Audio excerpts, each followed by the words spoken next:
Okay, everyone, this is Professor Suman Fernando. He's formerly a consultant psychiatrist in Enfield for over 20 years. Suman is now Emeritus Professor of Social Sciences in the School of Social Sciences at the London Metropolitan University. In the past, Suman has been involved in developing third sector services in London and Toronto, and in supporting non-governmental organisations in Sri Lanka. More recently, he was consultant to a 4-year research and capacity building programme in Sri Lanka that was overseen by the Transcultural Psychiatry Section at McGill University in Montreal. Suman is known for his critical approach to Western psychiatry and psychology from a transcultural perspective, and his writing focuses on how institutional racism is embedded in these disciplines when practiced in the UK. He's written and lectured extensively in the UK, Sri Lanka and Canada on issues of race and culture in psychiatry, and latterly on mental health development in the third world. In 2000, Suman was awarded the National Black Mental Health Achievement Award, sponsored by the King's Fund and Mind Millennium Awards.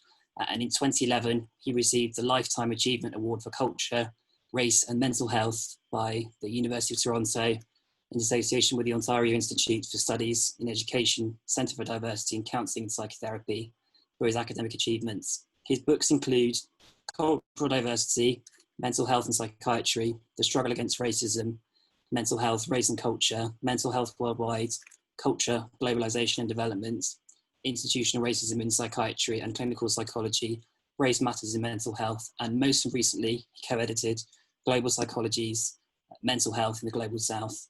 And you can find more about Suman at his website, www.sumanfernando.com. That's perfect. There, we can see that perfectly now, Suman. Thank you. Yeah, thought it had disappeared. Thank you very much. Well, firstly, well, good morning, and please note the slide. The PowerPoint is available. There's also a list of references to the slides, which I've taken off the slides, put into a list, and that can be sent out. I started doing a list of background reading, which I can send to people later, and a list of papers. And you're all welcome to contact me on my email, which is on the front there. Okay. Now, firstly, Harry and Alison, I mean, that was great. And I'm really, there's a lot I can say really in addition to that, except so what I hope to do is I'll rush through some of the sort of statistical slides, slides on statistics, because you're more really interested in the overall picture, which you've had to a great extent. But, and I'll try to get to the end bit, which is about what we can do, which about all this, which is what seems to interest people most. Now, the history of race and racism, very quickly. Race applied to, I think, first of all, both Harry and Alison mentioned the importance of knowing the history, both of race and racism, and of psychiatry, particularly of psychiatry, which there's many assumptions about psychiatry that we need to disperse. Now, the notion of race actually, well, is in a way derives from othering, which we are all familiar with. You know, we think of ourselves as belonging to a group, and the other is also rather, is then to think of ourselves, we almost have to think of the other, our own group. And what Fanon first pointed out was race is beyond the other. It's not just othering, but it's beyond othering. It's into making a group beyond humanity. That's how we put it. Now, the notion of race in Western culture was originally defined by nominal religion, Jews and Muslims. Jews, for hundreds of years, Jews and Muslims were the group that the more powerful, particularly in Europe, that were expelled, were driven from one place to the other, etc., etc. Then during race slavery, in a way, there was quite a big change.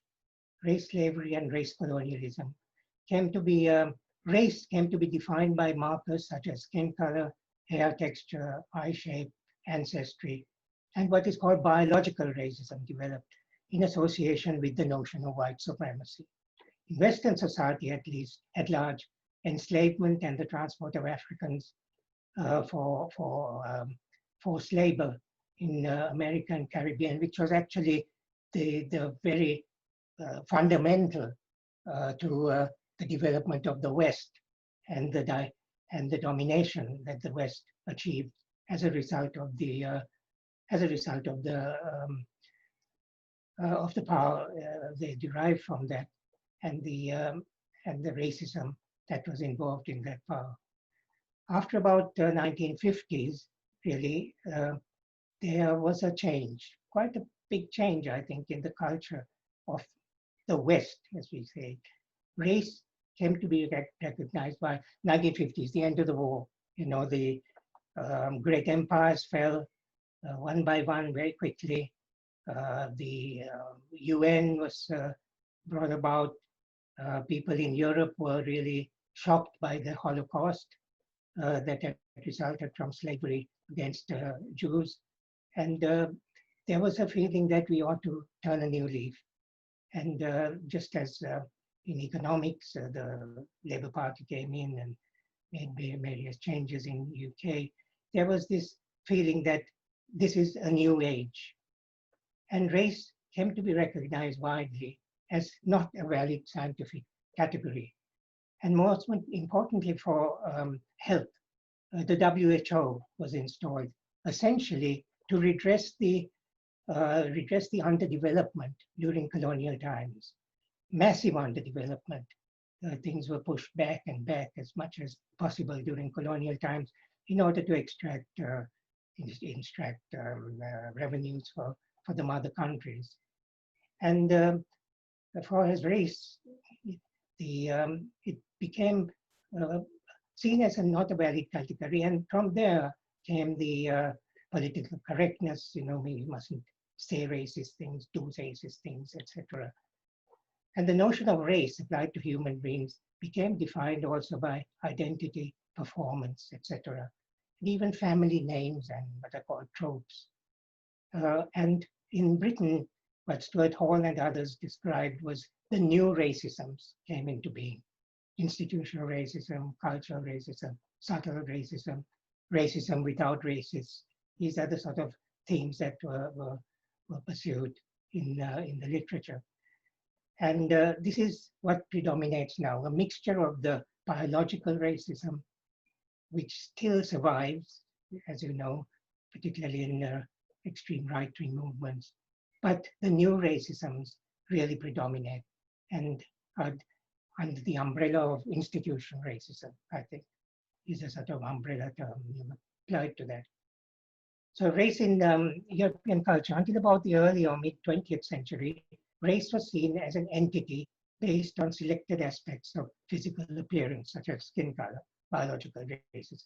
All supposedly racial differences were, still are sometimes, assumed to be genetic and unchanging. This has changed. This notion has changed. Race thinking is the thinking of all human beings, predominantly in terms of their race. Now, this perhaps hasn't changed that much, but the understanding of what race is has changed, particularly since World War II, and a sort of liberation of sorts that took place more liberating really than during the awakening of culture in the Enlightenment, the European Enlightenment. Culture and race are often still confounded, and one being taken for the other, particularly by political speakers and others who, when they talk of culture, often mean race. Now, race then and now. Race, it's before the World War II and after maybe. Race is now largely a power construct of collected or merged differences that lives socially, as is signified by referring to different types of human bodies. A human body is a type of still holds hard. And this leads to racial classifications resulting in tangible effects such as racial inequalities, which we see in psychiatry, mental health. And that's a popular definition now that Omi and Vine has written books in the US on this. Race is a concept that signifies and symbolizes social conflict and social interest, political interest, by referring to different types of human bodies, reduces it to types of human bodies. Now, the confusion about race vis-a-vis racism. This is a quote which you'll find in the list of references. There is no gene or cluster of genes common to all blacks or all whites. Were race real in the genetic or even the cultural sense, racial classifications for individuals would remain constant across boundaries. Yet a person who could be recognized as black in the US might be considered white in Brazil, colored in South Africa, I believe different in Puerto Rico, different in parts of Africa, slightly different in Sri Lanka. Like race, racial identity can be fluid for individuals. How one perceives our identity can shift with experience and time, and not simply for those who are multiracial. And that for those who feel themselves multiracial or mixed heritage, it's sort of more obvious that it shifts. These shifts in racial identity can end in categories that our society, which often insists on a rigidity of race, defining it in biological terms, that is, as our society has not even defined. And this is the social race. We tend to vary in the definition, as Harry was saying. Unlike race and racial identity, social, political, economic meanings of race, or rather belonging to a racial group, have not been fluid. They get fixed in a particular context, a particular period of time, or in a particular country. So the historical context of mental health and mental illness, rush through this again from a race and culture perspective. Just a footnote to this. I must mention an organization that I was very closely involved with and very dear to my heart is the Transcultural Psychiatry Society that arose in the late 70s, started, I won't go to the history. There is a publication I can refer you to if you want to know the history. And it was really a group of black and white people, mainly academics, but also professionals, workers, mental health workers, wider professionals, and latterly service users, black and BME service users. The historical and a lot of the discussions we had in the 80s, 90s that I was part of was in the meetings of the TCPS, as we called it, TCPS at biannual meetings, some in between as well. We were almost recognized by the authorities, government, so much so that I can give you various stories of how they tried to put us down. It's in my book. Historical context. Now, historical context of race psychiatry, obviously you can't take this in quickly, but this is something in my first book in 1988, and repeated since then in other settings.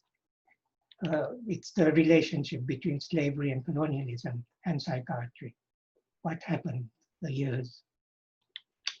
Psychiatric diagnoses, they are not objective facts, but hypotheses that may or may not be useful.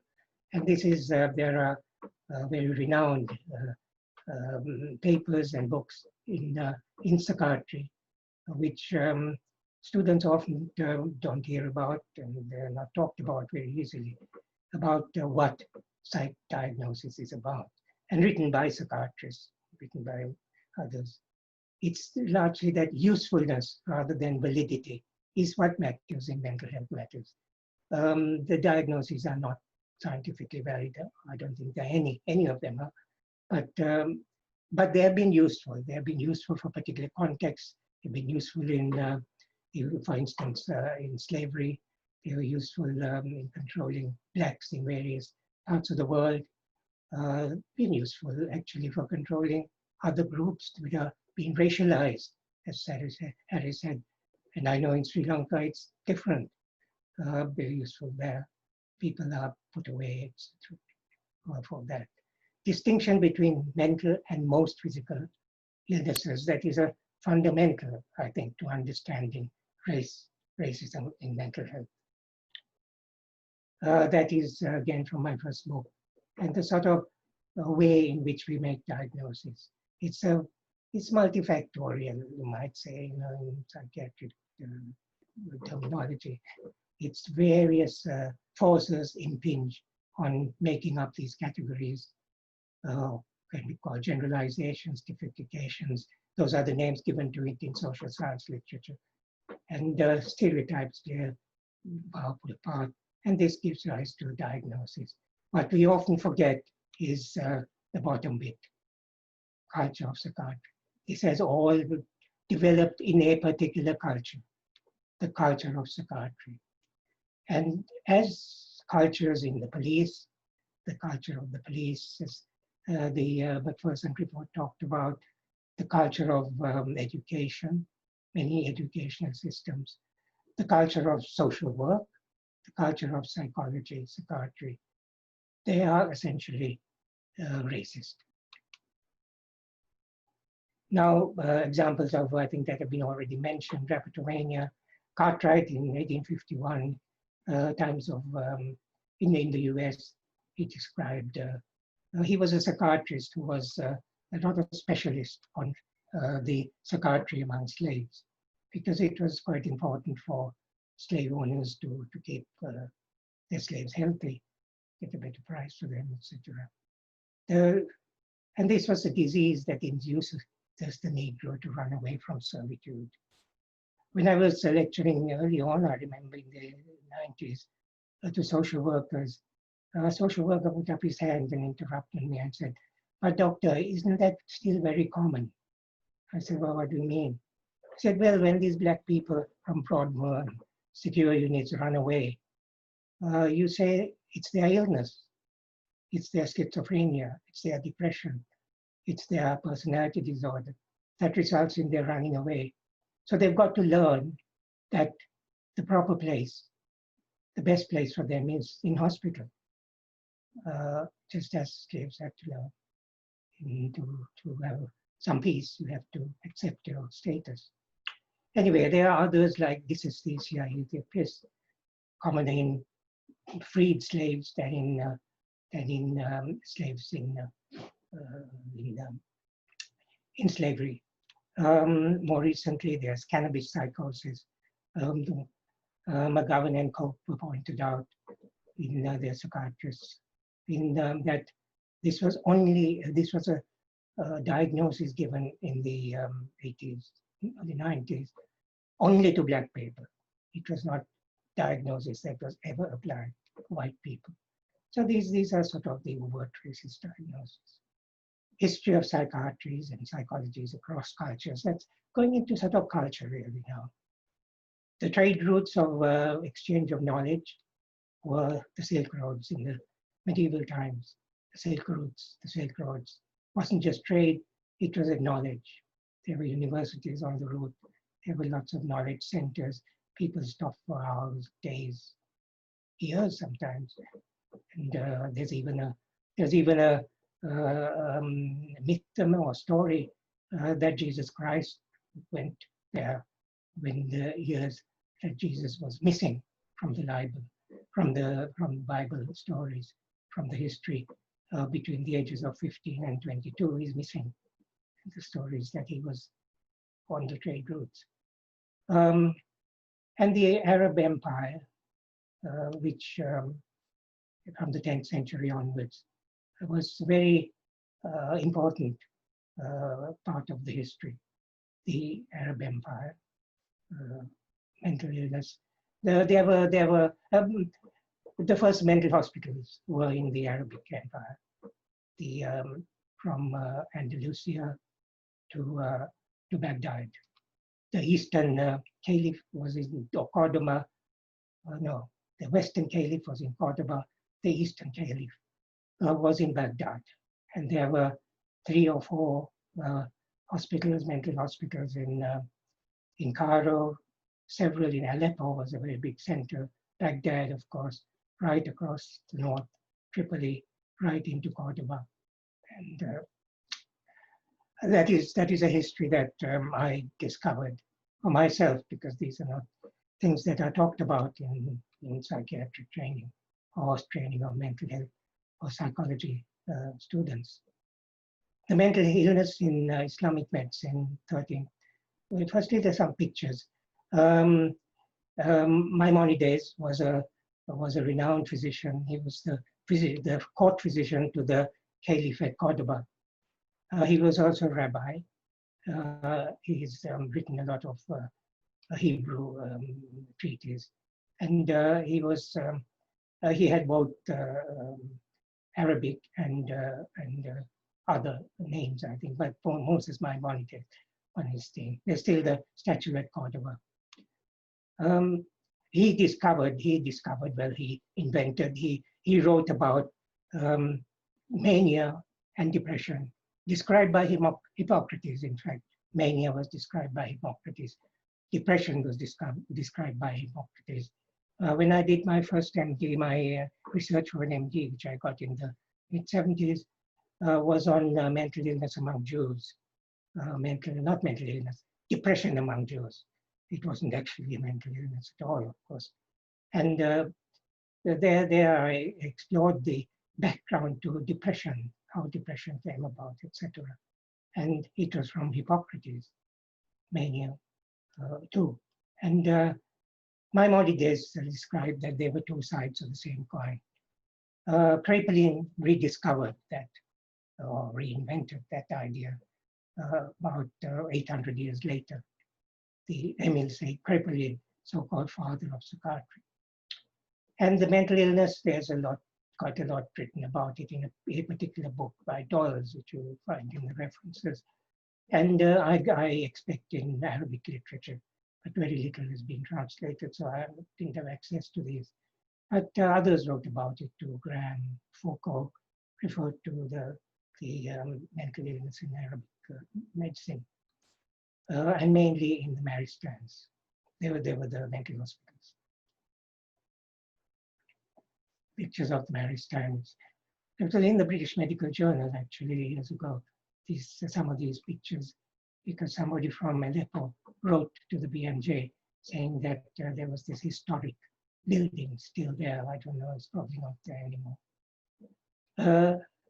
Then there's a psychiatry in Tibetan medicine, described by Terry Clifford, an anthropologist. Actually a groundbreaking book, which is seldom bought, and certainly not read by psychologists or psychiatrists. And that's worth looking at. She died about 6 or 8 years ago. These are just quotes from that. It's a complex weaving of religion, mysticism, psychology, and rational medicine. That's what psychiatry is. It's a complex weaving of religion, mysticism, from mainly European and Christian sources, psychology, and rational medicine. Psychology is again what is called psychology now, is represented very much in philosophy and in religion, in non-Western literature, in Sanskrit or in Sinhalese, similar Tamil literature, other literatures across the world. The psychology involved with insanity, psychosis, is the same that's different saying in Tibetan medicine. The psychology, the sort of, we call it psychopathology, involved with insanity, which is how psychosis, is the same as that required for the pursuit enlightenment, as Buddhist enlightenment. It all depends on whether this is accepted or not. Depends on how it's handled. And this was the basis of some of the movements in Europe, really, without attribution to that, to Tibet, like the Arbor Society, and that is still got a hostel in London, North London. So those are books which the only ones I could find, and some of the references from those books. I've referred to some of these in Mental Health Worldwide, because that discussion of what we now call mental health problems were dealt with, were actually people with such problems were cared for and were looked after and treated in various ways which were non-medical, creating healing systems, etc., across the world. They were not, in modern terms, they wouldn't be called what is called scientific. They're actually mainly spiritual, they're mainly psychological. In madness and Europe now is what we are interested in. Medieval times, there were no special systems for dealing with mad people in Europe, although hospitals for mental illness have existed in the caliphates, as you saw, which is just south of Europe, but it wasn't considered Europe, white Europe. Notions of madness in white Europe centered on unreason and reason. The people who were peculiar, who had what was called, they had unreason. And there were people who had reason. And what happened was the medicalization of unreason to become illness. And this happened in the mental hospitals for political reasons, really. In the UK, the insane were tolerated, laughed at, abused, placed in workhouses, confined at home. Mrs. Rochester in Jane Eyre, confined at home. And then philanthropic institutes run by religious organizations appeared. The Deccan Royals goes back to 1403, run by nuns. And finally, lunatic asylums began in the 18th century. About 600 years after mental hospitals in North Africa. Medical domination of asylums led to medicalization of lunacy, diagnoses, and alienists. Alienists were the first psychiatrists in Europe because they were the people who decided who was alien to society or not. The gatekeepers of the asylums, they decided who came in and who stayed out, who was kept in, everyone was detained, and who was allowed to get out. In Britain, they were called mad doctors, the early psychiatrists. And because it was mad doctors who treated George III. Finally, psychiatry and psychology came about after the Enlightenment. Just switch to this very briefly. The IPSS in the WHO in its search for looking for cultural differences in different parts of the world, so that the knowledge in the West, the so-called knowledge in the West, and the systems developed in the West could be spread worldwide. And they did the IPSS, about 4 or 5 year study, looking at schizophrenia in different parts of the world. I think there were 7 different continents, 6 continents. And they got going to the history of it. And 2 years, they did an outcome study.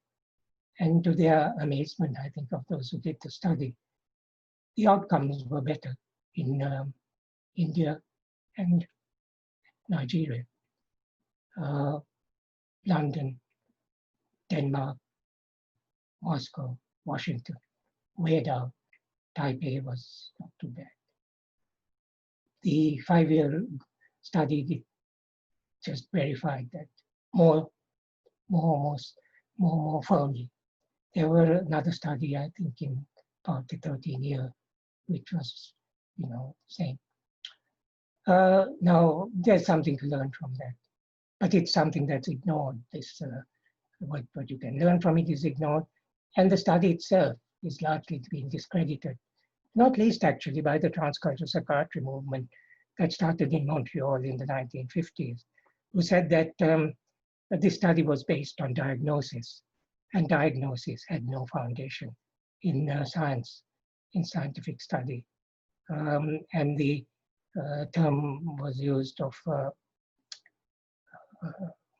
forget the term now, that the diagnosis were the names given to different forms of illness varied from place to place, from culture to culture, almost from individual to individual. And they were highly charged discussion. Then there was the immigration to the UK, the TCPS. That's when it arose, and because of the problems of so-called problems of culture, these culturally alien people. There had been immigration to Europe, to UK for 14 years, and but they were all nearly all white people, except for the few slaves who ran away. And of course, it was illegal. Slavery was illegal in the UK, but also most of the plantations were owned by very eminent people in the UK, and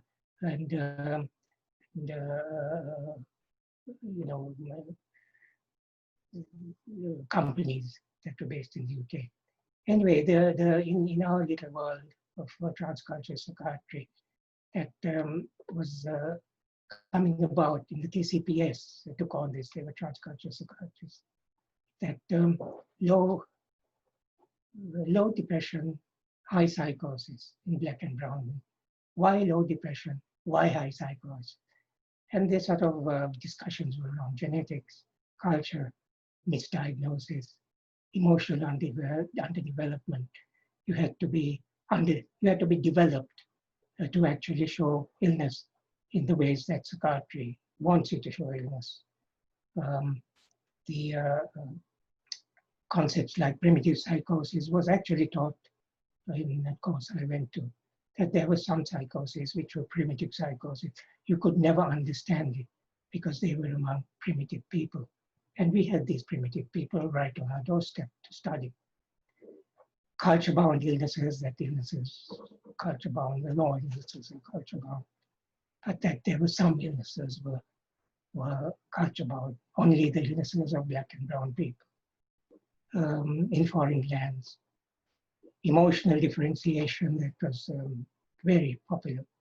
That these differences, the so-called cultural differences that we were seeing of depression and schizophrenia particularly, wouldn't last, because these people who were coming here were essentially emotionally underdeveloped, and they had a different kind of emotion, and that emotional differentiation studies showed that they were underdeveloped, and as they became developed by coming to be in the UK, in the US, in Canada, and France, I know about France and Germany, they'll learn how to express their emotions in the way that psychiatry wants them to express. Inherent immaturity, IQ problems, failure to. It was a hard time. I don't want to go into details. It was a hard time. It was very difficult to take these. And there was a psychiatrist, for instance, who said that we now have a group that had a very high rate of schizophrenia, psychosis. So we could really get to the bottom of what schizophrenia is by studying black schizophrenics in depth, deeper and deeper and deeper. Genetics didn't produce anything, and lots of other things didn't. And these were the things that the TCPS we discussed, and many meetings that were held, mainly black people, and about 10% were white. These were many meetings. And I'll just jump again to why is this institutional? Why not individual inequalities? When there is a pattern of inequalities in various fields in the same society, affecting negatively a particular racial group, this is a racial event, as Macpherson said. That's his term. That is likely to reflect institutional racism. I'll come back to Macpherson's term a bit later. And these are the inequalities that we are seeing gradually amassing a lot of statistics on stop and search section in diagnosis of schizophrenia and psychosis, British citizens in prison, school exclusions, estimates of dangerousness. All these were inequalities in various fields in the same society, affecting negatively a particular racial group. This was black, less brown, yellow, but, racial groups are like this, black, brown, yellow, and mixed. Term racial event is taken from a. Now, what McPherson said was in his report, and Jack Straw took it up, was that one of the problems was that when a fight or something is reported to the police, and the police go to it, or what they think is a fight, an incident of some sort, where there are black and white people involved, they assume, make certain assumptions on basis of which they have to proceed their investigations. And when it's, in the case of Stephen, their investigations proceeded along the lines of looking for connections with drug abuse, with drug peddlers, with nasty characters known in the neighborhood who are black, with criminals, etc. Of not just Stephen, but of his family, his friends, etc. And they wasted a lot of time in not following up what the local population was telling them. This was race. They knew who the four guys were, who were beating people up because of their race. The police didn't follow that. They were not following that lead. They were following the lead of their assumptions. And McPherson recommended, and Jack Straw implemented, that if there is, if the event called to an event of this sort, if the local people and the victim or their family says that it's about race, they have to follow the leads about investigating racial connections or that it's a racial event, and that it should be read as a racial event that may reflect racism. It may not, but it may. That is the lead they must follow first and foremost. If they'd done that, of course, they would have found the culprits, assuming that the police were honest, which of course they weren't anyway. But anyway, that's the racial event thing. McPherson's definition you've already seen. I'll rush through these. Diagnosis of schizophrenia rates 10 times. That's way back 80s. 10 times, 12 times. It was British. And what was said by eminent researchers was that, oh, well, this would change as people become settled and they become white, they become, they take on the culture of the host population. But actually it was going up. British-born blacks were higher, and that's been shown consistently since. Diagnosis of non-affective psychosis was 4 times, 3 times. ESOP study is considered the sort of gold standard of study. Financed, of course, a lot of money went into this from the MRC, and backed by the colleges, the institutes. And much of it was based at the Institute of Psychiatry. White British, not that they went out into the communities and talked to people, but it was the institute was where the research was done. White British all psychosis 7 times. 7 times. If you consider it a narrow schizophrenia diagnosis, a definition, or a wider one. Black African. And given the Asian was less than that.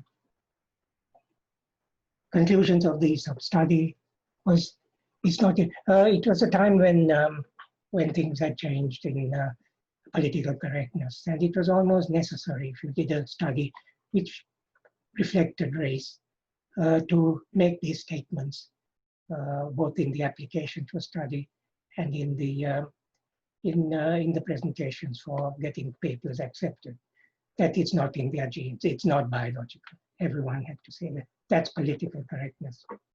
But they made that point very strongly. It's not in their genes. It's not in our diagnosis. There's no evidence for that. Diagnosis was not questioned. Diagnosis was diagnosis. It was true. It was the truth. It was the knowledge. It's in their cultures. Now that doesn't say directly in the conclusions in the papers written on, lots of papers written on, but it's there. It appeared in the Guardian. That's the reference, Guardian, on interviews given to the Guardian, and the statements of the mental health czar at the time, saying that they have at last found the way to approach this high incidence of schizophrenia among Black people. It's social engineering. They have to change their family life, their styles of living. There was a letter then to the Guardian signed by about 20 people, and academics mainly, also other psychiatry professionals. And that's available in your pack on your references. Saying, questioning the whole basis of making such a statement, which in effect was racist. The government didn't proceed with that social engineering approach. They could have, if we had another sort of government, like maybe present one. So what is wrong in diagnosing schizophrenia cycles? It's scientific, isn't it? Now, this was a question asked when Jonathan Metzl, who wrote Protest Psychosis, How Schizophrenia Became a Black Disease, gave a talk at the Freud Center last year.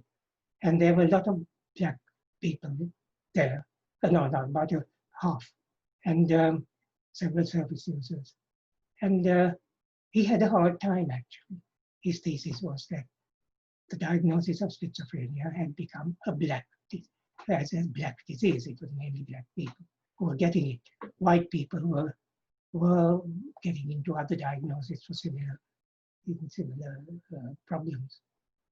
And that's the question they asked. What is wrong with it? It can't be racist. So it's diagnosed in Africa, it's diagnosed in India, it's diagnosed all over the world. So how can it be racist? It's diagnosed by Black people, on Black people. So how can it be racist? He had a hard time. I have a hard time, and now many of us did in the 80s, 90s, trying to convince people that it is not scientific. And this is what the critical psychiatry movement says now. I think as a body, almost. There are about 200 psychiatrists in that. So it's becoming fashionable to say it's not scientific. It will probably go back to being scientific. Why is it wrong? It is not scientific. Historically associated with slavery and post-slavery oppression, repressed silence in the South, nearly all Black in the post-slavery time. In slavery, of course, slaves were dealt with various other ways than hospitalization, which would have been expensive. Schizophrenia is stigmatizing, especially for Black people. The image of dangerous Black.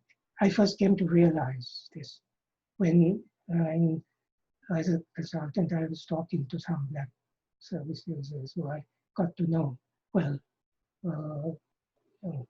guys, and said, well, why do you think, I diagnosing people as schizophrenic, mainly Black people? He said, well, it's like slavery talk, isn't it? It's the image of Black, being dangerous Black, stigmatizing. And it adds to the burdens of carrying the diagnosis of schizophrenia that white people have. It's almost, it is all a burden. The burden of being diagnosed is much more than the burden of actually having the problems that are called schizophrenia. Diagnosis, personal experiences, sectioning, it's like scary as I often call that. The diagnosis now causes more suffering than having the problems that the diagnosis is supposed to, for white and black people, mainly for black people. Compulsory detention, again, sectioning, what is it, immigrants, British born. Well, you know all that, you saw that earlier actually.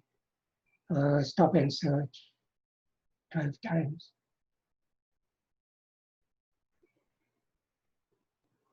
Stop and search in 2016, 21 times.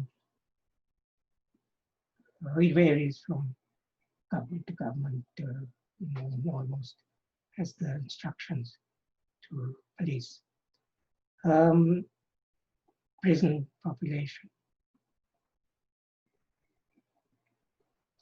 Incidentally, 13% of all prisoners are now Muslim.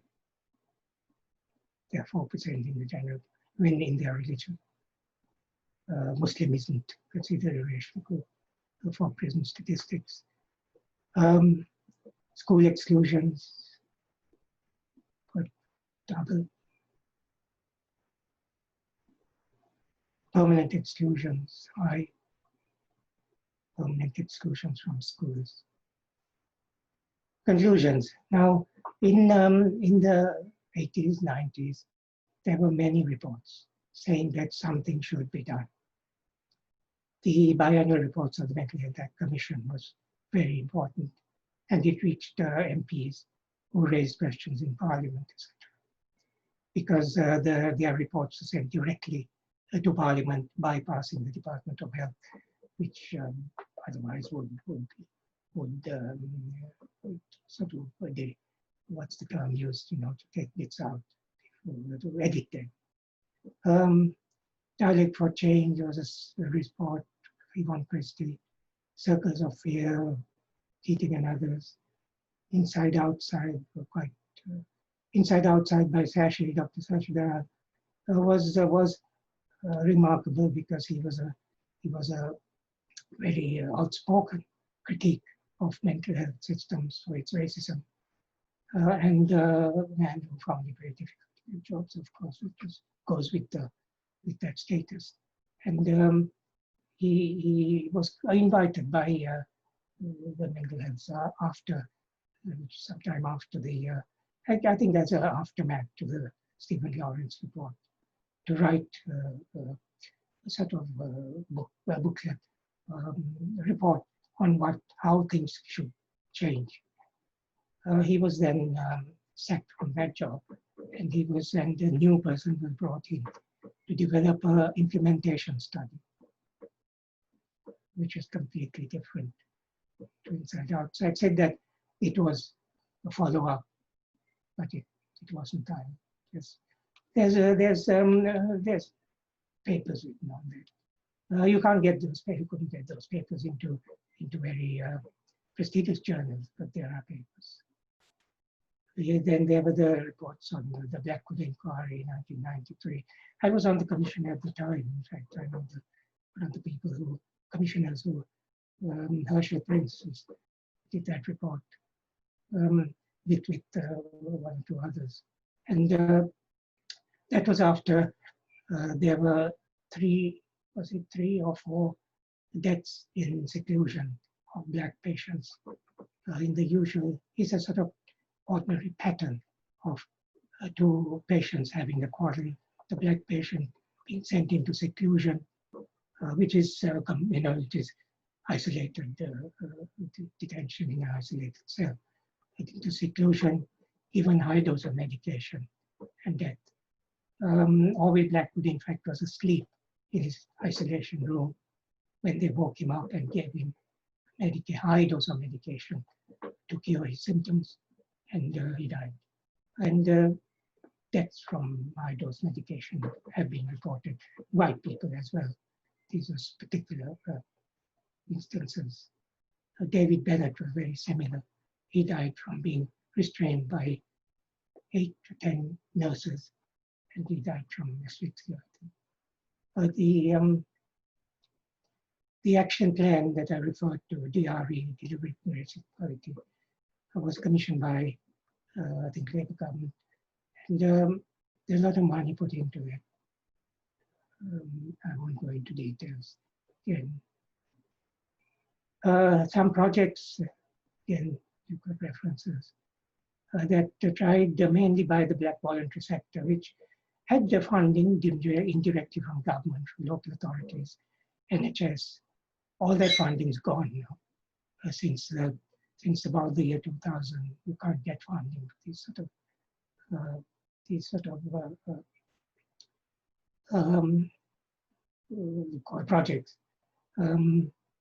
But because I think part of it is the government policy to discourage ethno-specific services, because I think the Tory or the government said that it was divisive to have ethno-specific services.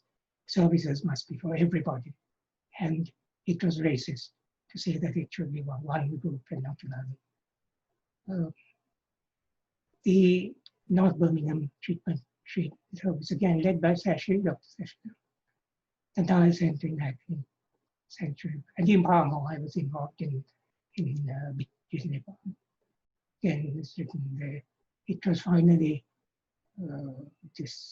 discontinued, led by the statutory authority holding the funds, because they said they seemed to think it was too black in its orientation. It was challenging institutional racism, essentially. And of course, it was undermined by local psychiatrists in the local hospital, which was the Maudsley. Various services for counseling, non-Western therapies, etc. in the Black voluntary. It was a thriving group of NGOs in the 80s, early 90s, into the late 90s almost. They've all gone, nearly all of them, except one or two, which are not considered too dangerous, persist. Outcomes, some reports identified outside provided hope of change, but subsequent action plans by a new lead brought in, as I said, for DRE, was ineffective. At best, there are cosmetic changes, for instance, to support Black people to obtain human rights, that's human rights in challenging sectioning, etc. To educate Black people, often in the tradition of what Kennedy calls uplift suasion, of educating Black people, I think he says, to behave like white people, so that their problems would be seen and their views would be taken on. They speak the right language, etc. Most recently, individual schemes have tried to address what's called racial inequality. And word with that, I'll let it soon. There have been no substantial sustainable changes, even when there is agreement that racism is the main cause of such inequalities. Race inevitably became the elephant in the room and never gets to sit at the table. I hope it's now not any longer, but it was until 3 weeks ago. What are the future? If we really want to make a difference, a new type of, this is my personal view, approach must be highlighted and pursued strongly by our institutions, professional organizations, and the NHS, and has that government backing. A program for anti-racist practice and decolonization of the curriculum. Why do I say not racially incorrect? what is racial inequality? Are we trying to ensure that Black and white people are diagnosed at the same rates? Are we trying to ensure that Black and white people have the same proportions of sectioning in the former of diagnosing schizophrenia? The simplest thing would be, and that would happen if we impose strong restrictions on diagnosis and diagnosis alone, which has been suggested sometimes, then Black people would become criminal. It's very easy for us to shift people from being schizophrenic, shift people from the health system to the criminal justice system. It is very easy. There's a big, psychiatry itself started like that. It was a criminal justice approach. It was about locking people up who were unsuitable to be in society. Nowadays, it's mainly largely because of race, but also lots of other things as well. So the program must be of anti-racist practice, not racial inequalities. You can't, the approach itself fundamentally flawed. And I think that can be initiated quickly if we put our minds to it and if we have the backing of the educational and the professional organizations. I won't go into details of that. And secondly, in the long-term change, there has to be a decolonization of the curriculum of training, which together with anti-racist practice can bring about lasting change in psychiatry and hence in the mental health system. My hope is that actually, ultimately, psychiatry and psychology will lead on this. We won't wait for the NHS to tell us to do that. We'll lead on it. Thank you.